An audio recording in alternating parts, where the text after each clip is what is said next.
আসসালামু আলাইকুম আমার সকল আপু ভাইয়ারা। তো আসলে দেখতে দেখতে 10 রোজা শেষ হয়ে গেল, রহমতের 10 দিন শেষ। তো আজকে কি ইফতার তৈরি করলাম। আজকে অবশ্য মুড়ি বানাই নাই, পেঁয়াজু বেগুন এগুলো কিছুই করি নাই।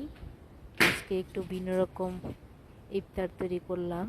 আজকে চিকেন চাপ করেছি, সাথে পরোটা আছে, রুটি আছে, সাথে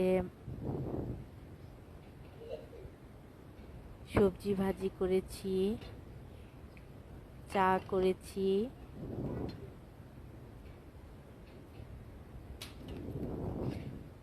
তো সাথে আরও কিছু ফল আছে, কলা আছে, খেজুর আছে, জিলাপি জিলাপি আছে, পেয়ারা আছে, বড়ই আছে।